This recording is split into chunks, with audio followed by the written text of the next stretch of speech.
किसी भी प्रकार की जानकारी के लिए सब्सक्राइब करें हमारी चैनल बागेश्वर धाम सरकार को। बेल आइकन को दबाना ना भूलें। सावधान करे मुनि संकर, लागे कहना कथा अति सुंदर, लागे कथा अति सुंदर। महादेव जब कथा करते हैं तो सावधान कर देते, सुनो, या तो सावधानी से बैठो अथवा फिर कथा को विराम करें। किसको कथा सुना रहे हैं महादेव? मां सती को, जगत जननी भवानी को, जगदाम्बा पराम्बा को। पर सावधान होकर के सुनो, सावधान, मन को सावधान करो, इंद्रिय को सावधान करो, दृष्टि को सावधान करो। जब तक कथा में विराजमान रहो तब तक 12 अक्षर मंत्र का जप करते रहो, गुरु मंत्र का जप करते रहो। कई लोग कहते महाराज इतनी कथाएं हो रही, कोई परिणाम नहीं निकल रहा।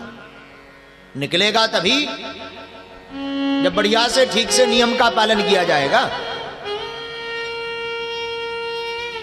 वक्ता भी 3 घंटा निकालने के लिए कथा करते हैं और श्रोता भी अपनी खाना पूर्ति के लिए कथा को सुनते हैं, तो कहां से कल्याण होगा? इसलिए भागवत में आया, दृष्टांत कुशलो धीरो वक्ता कार्यो निष्प्रहा। बड़ा दृष्टांत कुशल हो और बोलने में समझा सके, ऐसे वक्ता से कथा को सुनना चाहिए। पर श्रोता के भी नियम बताए। श्रोता कैसा हो, कुछ नियम बता दिए, सुनो। भोजनम तो वरम मन्ये कथा श्रवण कारिकम, नोपवासो बरहा प्रोक्ता, कथा विघ्न करो यदि। जो श्रोता कथा सुने वो पवित्रता से सुने, ध्यान पूर्वक सुने, माला लेकर के बैठे, हाथ में पेन कापी लेकर के बैठे, क्योंकि ये मन बड़ा लालची है। कुछ बातें याद रहती, कुछ नहीं रहती। कथा में अच्छी बातें लगती तो भूल जाते बाद में, इसलिए पेन कापी लेकर बैठे। जो बात बढ़िया लगे उसे नोट कर लो, घर पे ले जा करके रोज 2, 3, 4 दिन में उसे पलट करके पढ़ते रहो। क्या होगा? वो चित्त वृत्ति में शब्द, अक्षर, वाक्य आपके ठहर जाएगा।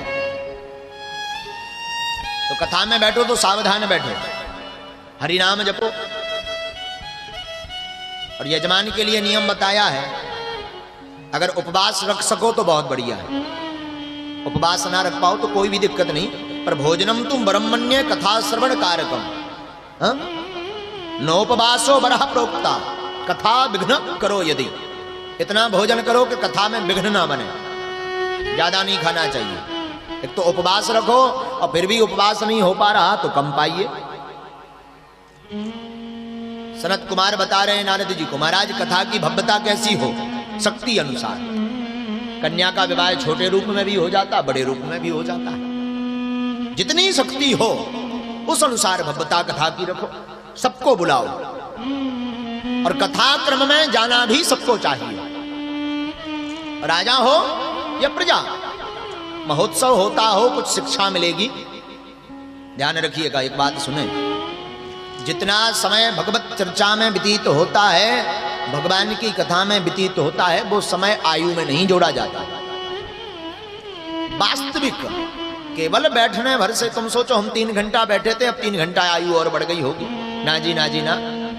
कई लोग कहते भाई हमने नाम सुना फलाने अमर हैं, 100 साल जिए, 200 साल जिए।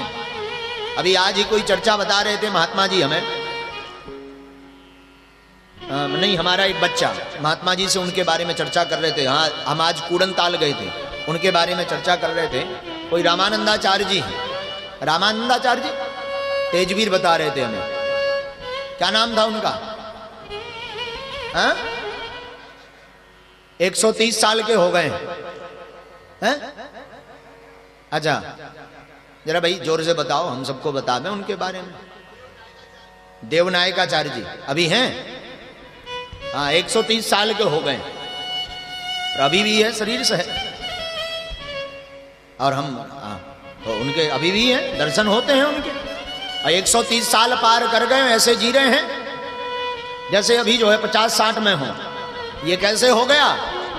जितना समय भगवत भक्ति में व्यतीत भया, वो समय जो है आपकी आयु से घटाया नहीं जाता, इसलिए ऐसे हो गए। सनत कुमार कहते हैं नारद जी, ये कथा श्रोताज्ञ नियम, खाने में शुद्धता पवित्रता रखनी चाहिए, स्वच्छ भोजन करें, अल्पाहारी बने, निद्रा जमीन में लें, जमीन पर लेटे जमीन पर सो गए, 12 अक्षर मंत्र का 24 घंटे जाप करें, 7 दिन तक अन्न दिन क्रोध एक तो कभी मत करो, पर 7 दिन तक गांठ बांधो, क्रोध मत करो, ईर्षा मत करो, द्वेष मत रखो। जो इन नियमों का परिपालन करके साप्ताहिक श्रीमद् भागवत कथा को श्रवण करता है, तो श्रीमद् रूपी भागवत सदग्रंथ की नाव में जो बैठता है, वो इस नाव को संसार रूपी, यह नाव संसार रूपी भवसागर से पार करके गोविंद के चरणों को पकड़ा करके छोड़ देती है। ये नियम बताया।